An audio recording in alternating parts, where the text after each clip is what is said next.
Provérbios populares em versos. Voz Iba Mendes.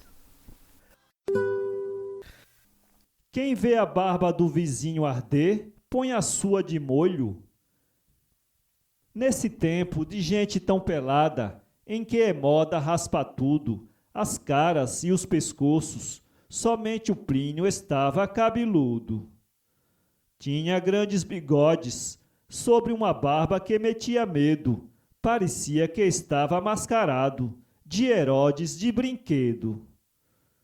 A mulher se cansava de pedir que ele raspasse o pelo. Ninguém usava mais, dizia ela, assim tanto cabelo. Porém ele teimava, pois era cabeçudo, que o deixasse ficar, dizia irado, mesmo assim cabeludo. Junto do Plínio foi morar então, em um prédio vizinho, um sujeito que usava também barbas, como as de um capuchinho. E ele dizia, enfim, não sou eu só, meu vizinho do lado adota meu sistema, como eu ele é barbado. Mas a mulher do vizinho, que era braba, zangou-se um dia e zás por desafogo, ou era para se vingar talvez, quem sabe, nas barbas do marido tocou fogo. O Plínio, ao ver tal coisa, parece que sentiu tão grande mágoa, que abrindo da banheira as duas bicas, meteu-se dentro d'água. O dia quase todo assim passou, e quando enfim a esposa o foi chamar, ele, de lá de dentro, lhe pediu que o deixasse ali ficar. E se explicou a sorrir, piscando assim a pálpebra de um olho. Quem vê a barba do vizinho arder, põe a sua de molho.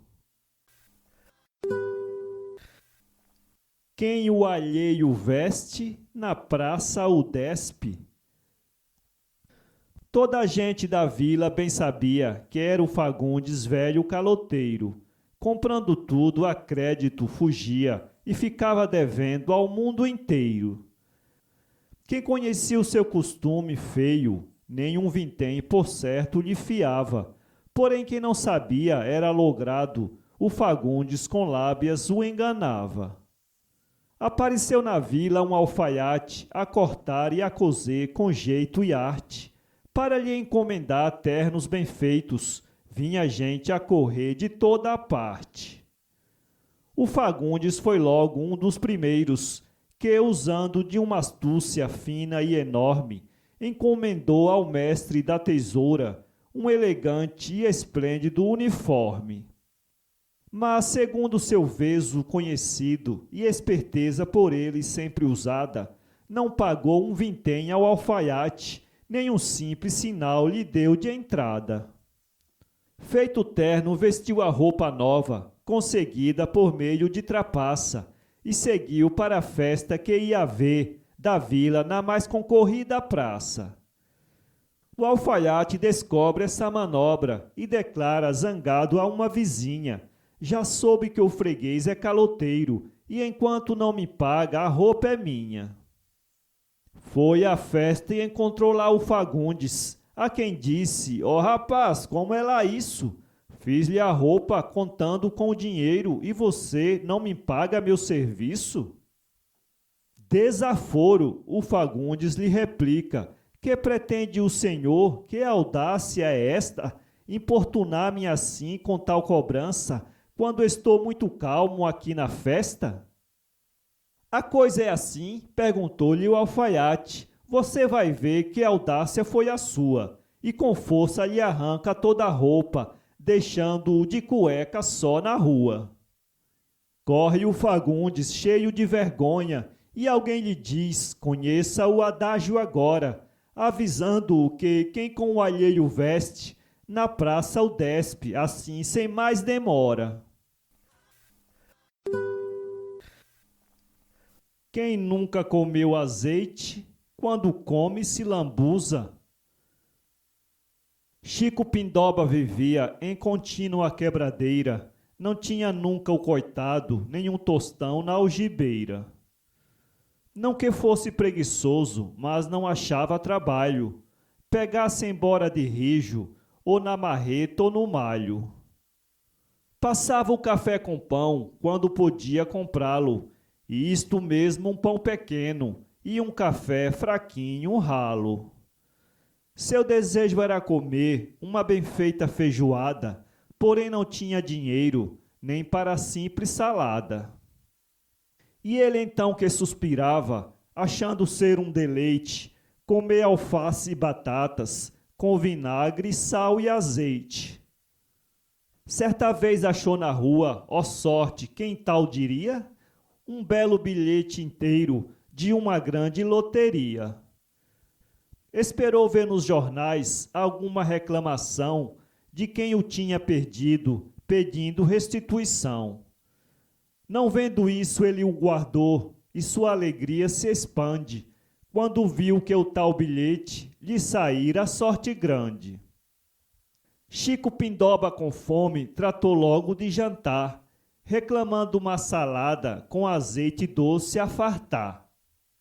Esfomeado como estava, não teve nenhum cuidado, sujou de azeite as beiçolas, ficou todo lambuzado. Pegou no guardanapo, diz, não sei como isto se usa. Quem nunca comeu azeite, quando come se lambuza. Nem tudo que brilha é ouro. O Zé Sabino era um tolo, porém muito presumido. Queria entender de tudo, passava por ser sabido. Sobre qualquer um assunto, começava a discorrer, dizendo sempre tolices, sem do caso perceber. Falando da pecuária, ele então tinha o capricho de declarar muito ufano, neste assunto eu sou um bicho. De astronomia falava, qual se fosse coisa sua, como quem calmo estivesse a andar no mundo da lua. Sob pedras discorria, como sobre minerais, ele dizia ter feito estudos especiais. O Neco, esperto por isto, e para o experimentar, resolveu um certo dia boa peça lhe pregar. Esfregou com muita força, no seu anel de latão, uma mistura que fez de sal comum e limão. Passou-lhe depois camuça, com um pó fino de esmaltar, de sorte que o anelzinho ficou luzindo a brilhar. Foi então oferecê-lo ao sabido Zé Sabino, dizendo que aquele anel era todo de ouro fino.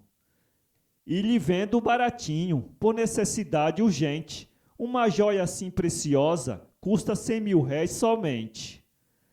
Vendo o anel a brilhar, diz o Zé, é meu, pois não? Compro-o já, e com 1.000 réis deu pelo anel de latão. Depois viu que se enganara e gritou, é desaforo. Mas sorrindo alguém lhe diz, nem tudo que brilha é ouro. Não brigam dois quando um não quer. O Brederodes com a mulher vivia sempre em discussão. Se em qualquer coisa lhe diz sim, ela contesta logo não.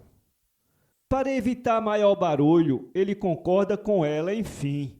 E se diz não, ela protesta, gritando agora sim, sim, sim. Destarte o pobre Brederodes, não sabe como há de viver. O que ele diz não tem valia, e assim não sabe o que fazer. Porém um seu amigo velho, vendo os apuros do casal, disse, eu conheço um bom remédio, que acabará todo este mal. Não creio, afirma o Brederodes. Eu neste assunto vou ser franco. Minha mulher é contra em tudo. Chega a dizer que o preto é branco. Diz que sorvete é coisa quente e ferro em brasa é muito frio. Acha que açúcar é salgado e come sal por desfastio.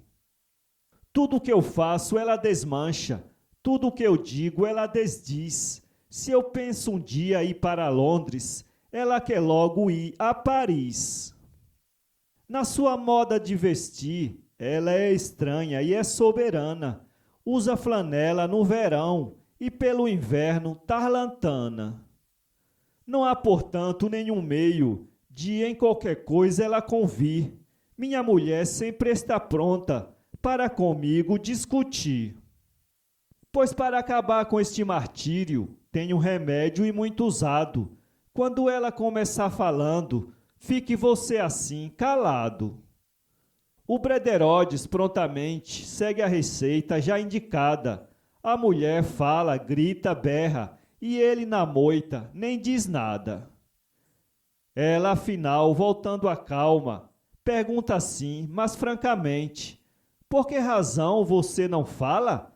Estará mudo de repente? Vou lhe dizer, há um provérbio que diz assim, minha mulher. É dele agora que eu tive a prova. Não brigam dois quando um não quer. Cada um sabe as linhas com que se cose. Seu Macário era alfaiate, sisudo, honesto e cortês, mas raramente encontrava para Ciro um bom freguês. Muito tipo almofadinha, elegante bonitote, mandava fazer um terno e lhe pregava um calote.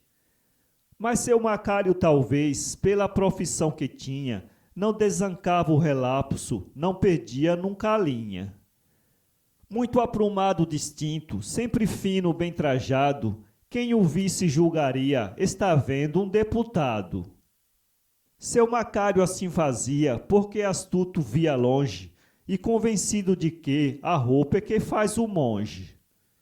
Pois pode um tipo ser nobre, e nada tem de seu, se aparecer mal trajado, não passará de um plebeu. Sabe Deus o sacrifício que ele fazia para ter o orçamento no equilíbrio e decente se manter. Por verem o seu Macário sempre bem posto na moda, julgavam que ele era rico, frequentador da alta roda. E lhe faziam pedidos quase todo o dia inteiro de quantias importantes, gordas somas de dinheiro. Seu Macário então sorria, prometendo depois dar, porque não convinha logo a muitos desanimar. E repetia o provérbio: quem tem paciência em alta dose, cada qual é que bem sabe as linhas com que se cose. De grão em grão, a galinha enche o papo. Previdente e econômico Prudêncio sempre guardou algum do que ganhava. Dos seus parcos haveres uma parte, numa caixa econômica deixava. Desde moço o Prudêncio assim fazia, muito perseverante e refletido. Jamais desta conduta se afastava, era um caso concreto decidido. Enquanto companheiros de trabalho, nos botequim gastavam seu dinheiro, com cerveja e jogos e cigarros, o Prudêncio guardava de matreiro. Não gostava do jogo nem do fumo, e às bebidas então já tinha horror. Gostava da leitura de bons livros, de uma prosa instrutiva de valor. Distraía-o também um filme histórico, e no teatro uma peça de emoção. No rádio um trecho ouvir de boa música, ou tocar ele próprio seu violão. Casou-se com mulher trabalhadora, e como ele, econômica prudente, que com auxílio preciso lhe prestava, e assim vivia este casal contente. Teve um filho de gênio um tanto vivo, imprevidente e amigo de gastar, que confessava não saber na vida o valor do vocábulo poupar. Certo dia ficou muito surpreso por saber que seu pai, pouco ganhando, conseguira ter casa, ter apólices e dinheiro nos bancos ajuntando. O velho o conduziu para o quintal, onde estava a criação comendo milho, e lhe diz: olhe ali, de grão em grão, a galinha enche o papo assim, meu filho. Seguindo aquele exemplo, eu fui também, de tostão em tostão, guardando o meu. Hoje não mais preciso trabalhar, e o que tenho pertence a ti, é teu. O filho, compreendendo o grande alcance das palavras do seu progenitor, tornou-se previdente e moderado, econômico e bom trabalhador. Quem com ferro fere, com ferro será ferido. O velho Severo Máximo tinha a mania inocente de aplicar sempre um provérbio sobre tudo e a toda a gente. Se alguém sofre algum revés, por ser talvez ambicioso, ele diz: não deixe o certo jamais pelo duvidoso. Fala avisando a um travesso de algum mal que lhe aconteça. Quem com muitas pedras bole, uma lhe cai na cabeça. A prevenir imprudentes estava sempre avisando, mais vale um pássaro à mão do que 2 pássaros voando. Para mostrar a experiência, esta sentença era certa, cada qual sabe o lugar onde o sapato lhe aperta. Tratando-se de iniciativas, ele afirma: não insista, porque quem lhe dói o dente é que vai logo ao dentista.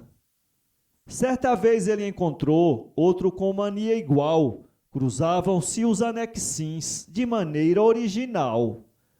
Para se vingar, diz o Máximo, é bem certo, sim senhor, que um dia é mesmo da caça e o outro é do caçador. Entretanto, diz o outro, não vejo nisso desdouro, neste mundo de ilusões, nem tudo que reluz é ouro. Diante disto o velho Máximo confessou estar vencido e diz: quem com ferro fere, com ferro será ferido.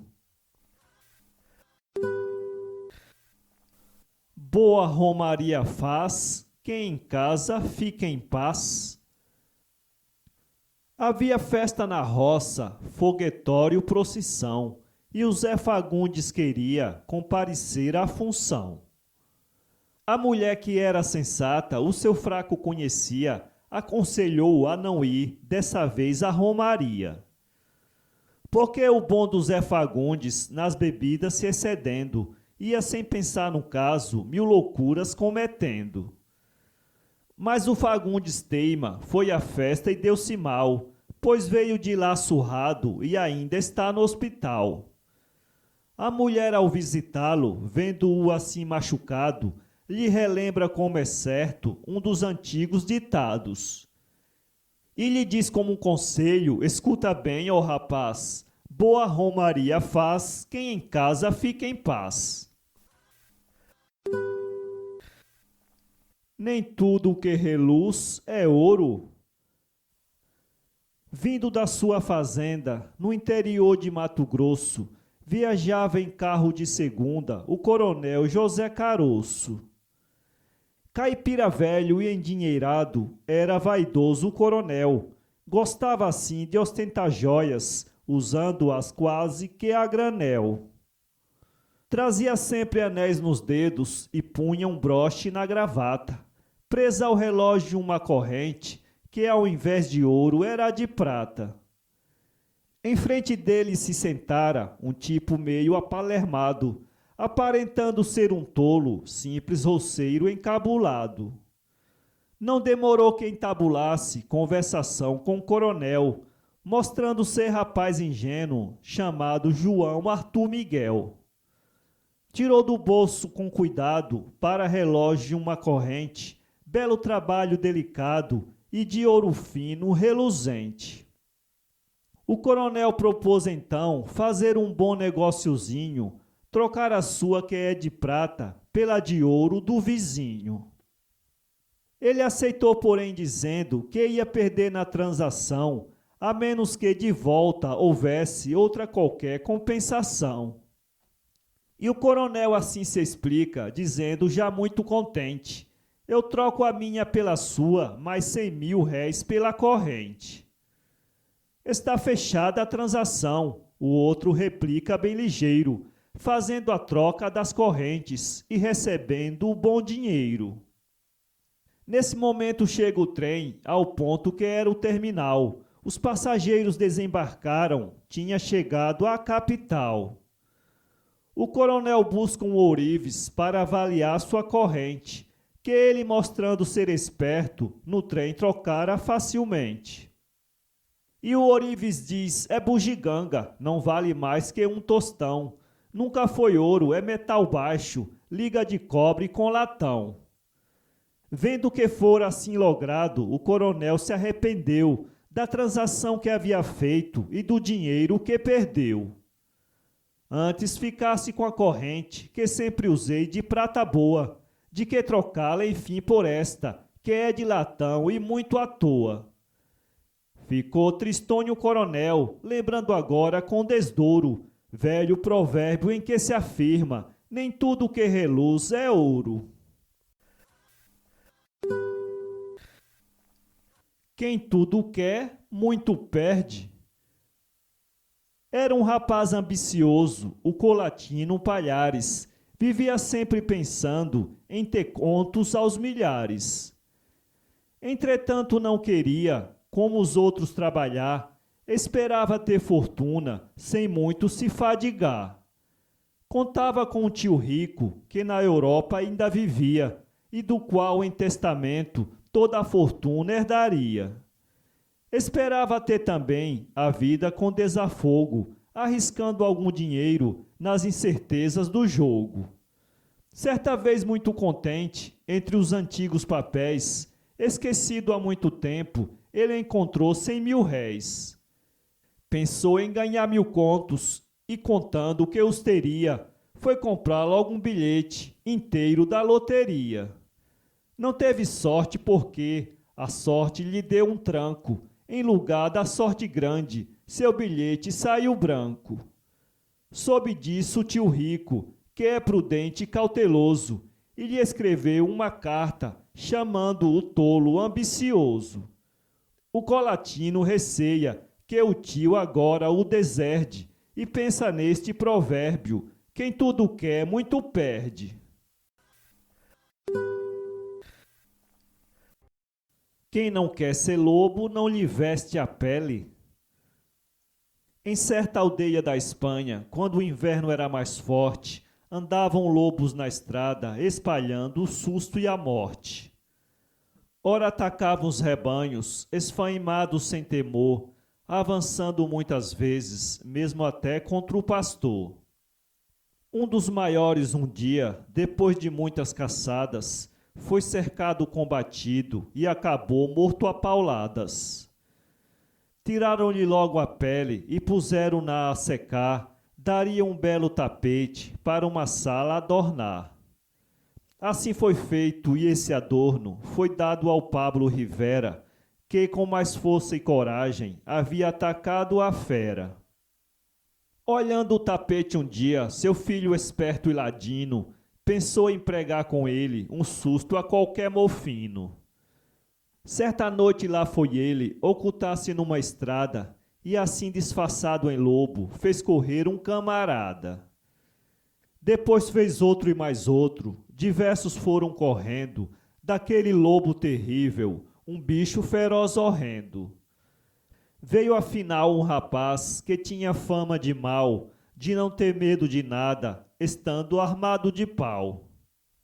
Pensando que era um medroso, o falso lobo avançou, o rapaz ergue o cacete e sem pena o desancou. O filho do Pablo grita, ai, ai, ai, sou eu, não dê mais. Um lobo falando é o demo, disse consigo o rapaz. E redobrou com mais força a sua valente sova, por pouco assim não mandando o falso lobo pra cova. Quando afinal descobriu que do lobo tão somente havia a pele curtida, desculpou-se ao imprudente. Depois lhe disse, meu caro, que esta lição lhe revele: quem não deseja ser lobo, não lhe veste nunca a pele. De hora em hora, Deus melhora. Zé Pontual relojoeiro andava triste da vida, já não ganhava um vintém, tinha a paciência perdida. Estava até neurastênico, cheio de raiva e de tédio. Ninguém lhe comprava agora um relógio para remédio. E ele tinha dos melhores, como outros assim não há, relógios reguladores, marcando mesmo a hora H. despertadores com música, da gente ficar maluco, outros antigos de pêndula e dando às horas um cuco. Porém ninguém os comprava, ninguém relógios deseja, todos só se regulavam pelo relógio da igreja. E ele pedia ao bom Deus que lhe melhorasse a sorte, ou na falta de melhora lhe mandasse logo a morte. Estava com a casa cheia de relógios encalhados, todos regulando bem, porém não eram comprados. Quando o da torre batia, suas horas compassadas, era como se lhe dessem na cabeça marteladas. Estava triste o pontual, quando finalmente um dia, olhando lá para a torre, teve uma grande alegria. Por um motivo qualquer, que era bem do seu agrado, o grande velho relógio amanhecera parado. Por mais que lhe dessem corda, ele em silêncio ficava, tendo os ponteiros imóveis, emperrado não andava. Naquela pequena vila foi enorme a confusão, ninguém sabia das horas, que grande atrapalhação. Correm logo ao pontual, para relógios comprar, e ele começa a vendê-los, e bom dinheiro a apurar. Convidam-no também para consertar o da igreja, e ele, examinando a máquina, diz ao vigário assim: veja, isso está muito estragado, e quero avisar primeiro, o conserto destas molas vai custar tempo e dinheiro. Queria ele ganhar tempo e seus relógios vender, enquanto no tal da torre não se animava a mexer. O caso é que a todo instante, e durante quase um mês, para comprar seus relógios, não lhe faltava freguês. E ele foi então à igreja, ao bom Deus 1000 graças dar, por haver feito na torre o seu relógio parar. E murmurava, é bem certo, dizer-se que de hora em hora, Deus com pena dos mortais, a nossa sorte melhora. Para ler esse livro, acesse www.poeteiro.com